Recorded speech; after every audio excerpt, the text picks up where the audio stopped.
bertanggung jawab. Bikin surat pernyataan dulu. Bikin surat pernyataan, saya harus gugatnya ke siapa? Kalau ada barang berharga dari kulit klien saya yang hilang, saya gugatnya ke siapa? Kalau salah satu dari kalian bisa membuat surat pernyataan, silahkan. Mau ambil tanahnya, bangunan milik kami. Tanah milik situ boleh. Tapi bangunan milik kami, Pak. Anda merobohkan, pasti kami laporkan polisi. Kami punya sertifikat. Peralihan haknya jelas. Ini bagi waris dari Ibu Hindarti dan ibu kandungnya Bu Emi. Bagaimana mungkin Bu Emi tidak mengakui proses bagi waris itu? Mana Pak Lurahnya? Kenapa tidak hadir di persidangan? Takut apa Pak Lurah? Pak Lurah nanti suruh hadir ke sengketa informasi Komisi Informasi Jawa Timur.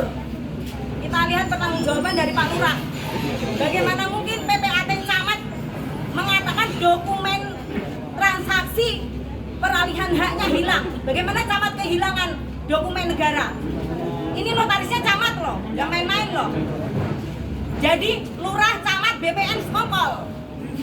Bagaimana letter C yang sudah dijual, kodenya DJ dijual, bisa lolos ke ahli waris yang menjual? Ini adalah permainan.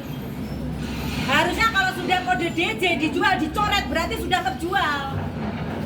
Bagaimana mungkin Lurah menolak untuk hadir di sidang? Hakim tentu saja tidak bisa memutus tanpa ada persaksian dari Lurah. Kenapa Lurahnya menolak hadir di sidang? Karena dari awal ini adalah informasi dari letter C-nya. Anda berpikir saya Lurahnya? Ya, Lurahnya. Karena sertifikat ini kita bawa ke bank masih laku, Pak. Ini sah sertifikatnya. Silakan dirobohkan. Tapi lihat, 5 tahun, 6 tahun lagi ini akan jadi sengketa balik. Siapapun yang membeli tanah ini, Anda akan punya potensi saya gugat balik. Karena klien saya adalah pemilik sah berdasarkan undang-undang agraria. Dan juga kita sudah memproses izin ke negara. Ada surat permohonan izin peralihan hak, jelas itu. Ada syaratnya. Mereka pakai putusan pengadilan, kita juga memprosesnya pakai undang-undang, nggak asal. Kita belinya pakai duit. Kalau Anda mau memindahkan barang-barang ini, siapapun yang mau megang barang di sini silahkan pindahin. Saya akan potret Anda satu persatu dan saya laporkan ke polisi jika ada yang hilang. Mau 10 orang, 100 orang saya laporkan polisi, saya laporkan. Tindak lanjuti nggak ditindaklanjuti, urusan dia sama Mabes. Anda mau nantang saya, gak apa-apa. Saya sudah biasa ngurusi ratusan orang. Klien saya 100 orang PT Armoxindo. Sekarang ini mau di sedesa sini, mau ikut-ikutan gak apa-apa. Saya tantangin, gak apa-apa. Ini bakal menyiksa siapapun yang turut campur di sini, akan menyiksa Anda seumur hidup. Kalau Anda berani menyiksa klien saya akan siksa Anda seumur hidup. Karena kontrak saya dengan klien saya, Ibu Suratmin dan Pak Iwan adalah kontrak mati.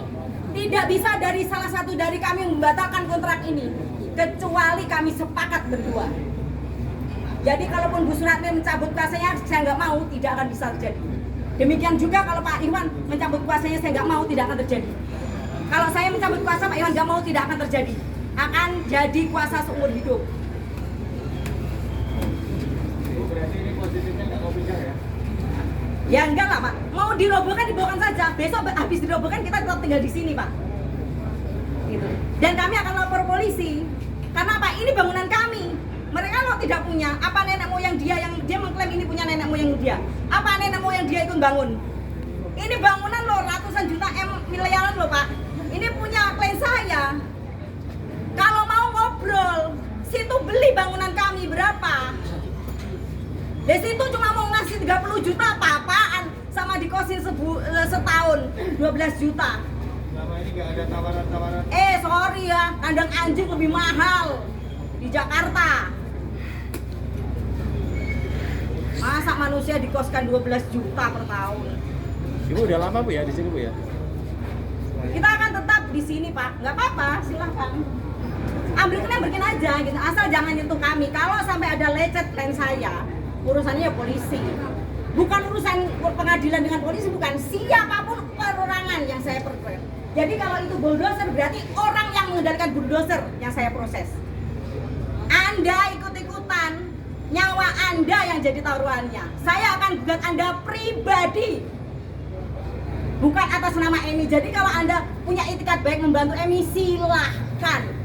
Kalau Anda merasa cukup hebat dan siap tersiksa seumur hidup hanya demi uang 100.000, 200.000 Anda dibayar suruh bergerombol di sini mengintervensi kami, tidak ngaruh. Kalau ada 100 laporan ke polisi, Polsek Kota kok tidak ditindaklanjuti atas tanah sengketa sini, saya akan lapor ke Mabes. Itu sudah cukup. 100 orang melapor tidak ditindaklanjuti oleh Polsek Kota, itu sudah cukup bagi Mabes untuk menindak inspeksi ke Polsek Kota. Silakan ngobrol dengan klien. Kita lihat harga bangunan, bos. Ini bangunan pakai darah ini kerjanya. Hargai dong, gitu loh. Tanah makin tahun kan makin naik. Kalaupun ini jadi milik Anda bisa jual lebih mahal lagi. Tapi bangunan hasil jerih payah klien saya. Orang pihak sana aja mengambil juga tidak sepantasnya, tidak sepatutnya. Kami cuma minta ganti rugi bangunan aja kok dipersulit, cuma dikasih 30 juta suruh pindah. Tidak apa-apa. Ada berapa yang keluarga, Bu? berpita-pita merah ya, tolong disampaikan ke bos kalian yang berpita-pita merah. Ini penting. Ada berapa klien yang didampingi, Bu? Kalau klien yang di sini ada 21 orang. Iya. 21 orang yang digugat. Sebetulnya kalau kami proses bahwa gugatan tersebut absurd atau kurang pihak, karena sebetulnya kalau ahli waris keseluruhan digugat maka jumlahnya lebih dari 34 orang. Nah, kurang pihak aja itu harusnya jadi koreksi buat pengadilan bahwa gugatan tersebut adalah kabur. Tetapi anehnya sampai tingkat PK menang. Apa aku berpikir ini ada permainan miliaran? Ya, pasti. Salah satu hakim pemutus PK-nya kan sudah masuk kemarin ke inspeksi.